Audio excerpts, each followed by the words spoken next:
Ƙungiyoyin Fulani na Fayan da Fanam sun koka ne a wata sanarwa da suka fitar da ke cewa ci gaba da tsare Bodejo da jami'an tsaro ke yi bayan kwanaki 10 da kama shi na nuni da cewa gwamnati ba ta da niyyar gurfanar da shi a gaban kuliya a nan kusa. Sanarwar wacce ta fito ta hannun ambasada Muhammad Tasi'u Suleiman ta ce rundunar sojojin Najeriya da aka ce su ne suka kama Bodejo ba ta da hurumin tsare duk wani mutum fiye da sa'o'i 24. Ƙungiyoyin sun yi kira ga shugaban ƙasa Bola Ahmed Tinubu da ya sa baki tare da bada umarni a gaggauta sakin shugaban ƙungiyar makiyayan. Abdulkarim Bayero yana daga cikin shugabannin matasa na ƙungiyar Miyatti Allah Kautal Hore. Abin da ya yi bai saba wa dokan Najeriya ba saboda akwai jami'an tsaron Najeriya da ya aka yi haɗin gwiwa da su a jihar Nasarawa. To saboda haka muna kira ga ita gwamnati wato in dai ba dai so ake yi mu a lalata mana rayuwarmu a arewa a lalata tarbiyyarmu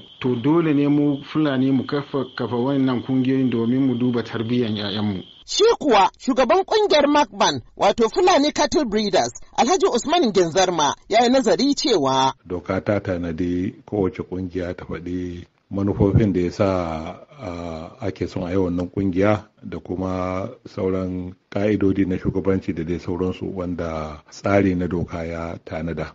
Duk abin da ya shafi sha'anin tsaro abu ne wanda yake da sarkakiya wanda dole ko da ka samu izinin gwamna dole sai gwamnatin tarayya kuma ta ba da dama don abu ne wanda ya shafe ta kai tsaye. Shi yasa ma kike ganin yanzu yawanci gwamnoni suna musamman kudu suna ta kiran cewa a yi community police kamar 'yan sanda wanda jihohi ko kananan hukumomi za su kirkiro su zama suna ba da tsaro duk da yake wannan ma dai bata samu karbuwa har yanzu daga majalisa da ita gwamnatin tarayya ba. Amma ga kwararre a fannin tsaro da zamantakewan dan adam Dr. Yahuza Ahmed Getso yana ganin akwai abin dubawa a matakan da Bodejo ya dauka wajen kirkirar kungiyar sa kai da ya yi. Abu na farko ya kamata ya tuntuɓi sauran kungiyoyin Fulani waɗanda suke da mabambantan manufofi da mabambantan tunani da kuma mabambantan ra'ayoyi da fahimta waɗanda suke a sassan jihar Nasarawar kanta. Abu na biyu ya kamata a ce to wani haɗaka ne aka samu tsakanin ƙungiyoyin sa kai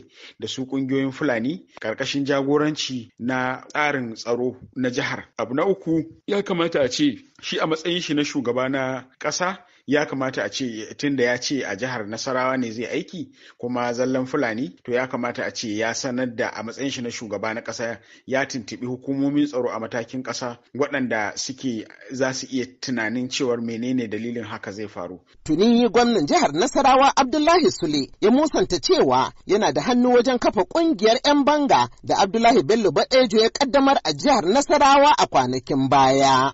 Madina Dauda, muryar Amurka daga Abuja, Najeriya.